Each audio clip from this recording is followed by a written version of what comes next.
So what I have for you today is the second of my series on homesteading rules, or rules for a self-reliant homestead. The first video, which I will put a link to if you haven't seen that, was 7 rules for homesteading success, and it was focused particularly on people that hadn't actually purchased land and or were in the very early stages of setting up their homestead. Today's video, however, is more for people that already have a self-reliant homestead, or a homestead that they're seeking to make self-reliant and want to make it a happy place to be. And so I've titled it 7 Rules for a Happier Homestead.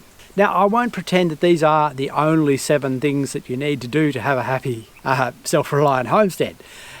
There are probably more that can be thought of, but this is just what comes to mind to me at present.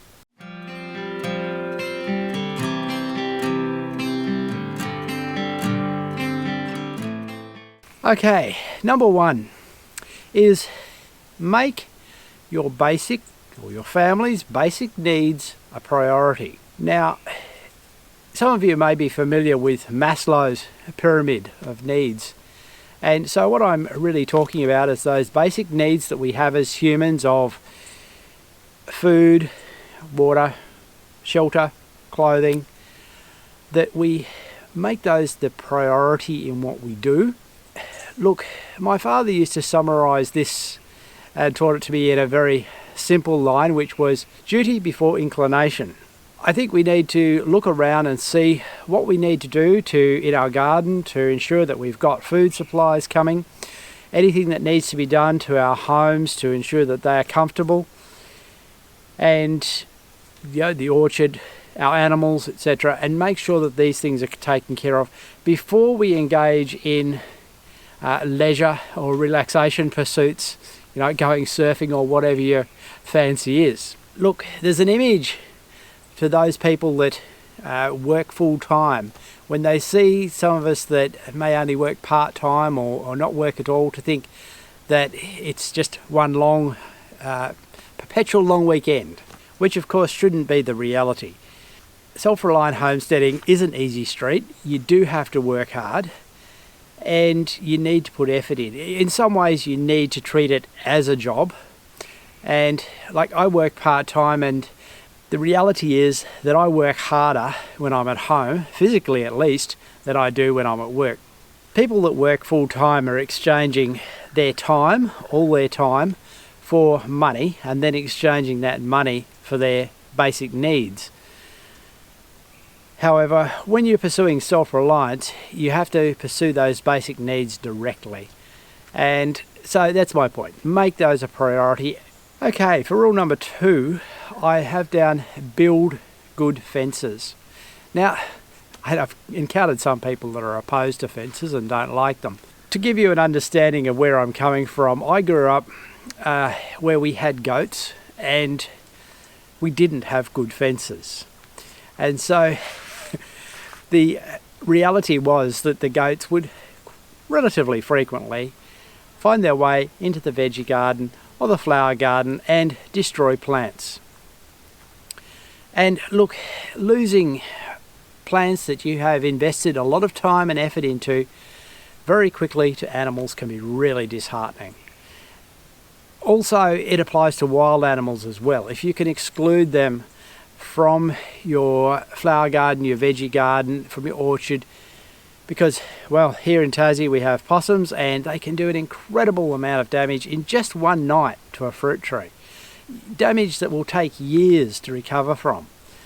So applying some security to your garden, to your home, it's security also in terms of human threats as well as animal threats. It creates a better relationship between you and your animals, between you and your neighbours, between you and the wildlife, and makes for a less stressful environment. So build good fences. The third rule that I have written down is plant fruit trees first. Now again, this was one that my father drummed into me, and it's essentially the factor that fruit trees require a lot more time to grow and to come into production than something like a veggie garden does. There is the temptation when you're setting yourself up to build a house or pay attention to your house, plant a veggie garden, and then look around and say, oh, where am I going to plant an orchard? I think if you put together a plan, as I said in the previous video, it's a really great idea, but make planting those fruit trees the priority even before you build a house. Get them in and they'll be growing while you attend to other things. Now, the rule I just mentioned before this, which was build good fences, probably comes in front of your fruit trees if you have wildlife threats. So you may have to put your fences up, plant your fruit trees, and then look to other things. Which you might say, why am I fencing the place when I don't have anything in it? But you do need that protection from the very beginning, and even more so from that early stage with your fruit trees, because wildlife and some domestic animals can really wreak havoc on them. Now, the fourth rule that I have here is to grow what you eat. You could express it the other way also, which is to eat what you grow, but what I'm saying is essentially you need to coordinate your veggie garden, your orchard, with your kitchen. Now, the way that has been done in many traditional cultures is that the cook was also the person that grew the vegetables. And that way there was a direct correlation between them, because usually it was the mother. She knew what she was preparing in terms of food, so that's what she planted in her garden. If you are the cook, it is a lot easier, I think, to keep them coordinated. But if, you know, I grow the veggies and my wife does the majority of the cooking, it means that we need to communicate. I need to observe what she's actually feeding me, and I need to coordinate that garden. The other thing is that you don't want to waste effort on growing excess produce that, unless you're intending to sell it, but excess produce that is going to go to waste because you're never going to eat it. You know, the example could be you don't want to plant 10 zucchini plants and have oodles of zucchinis when only 2 would suffice. If you have a market for them and have the intention and the ability and follow through and sell them, that's okay. But if it's just going to be waste, I think that's then a waste of your effort and your time. And you don't want to be doing that when you are attending to your basic needs. It's fine to grow enough to have some to give away to relatives and friends, but yeah, just avoid the excess and avoid the unnecessary growing of things that you're never going to eat. Rule 5 that I have here is don't keep animals that don't have a purpose. Now, I know the animal lovers are probably not going to like this rule. I'm really putting this in based again from my childhood experience, where having bad fences, we also had horses which were not ridden by anyone. They really served no purpose. Yes, they ate grass, but that's basically all they did. Essentially, they were a burden in terms of the fact that we had to feed them and care for them. And really, that was a waste of our effort that could have been directed in a lot better ways.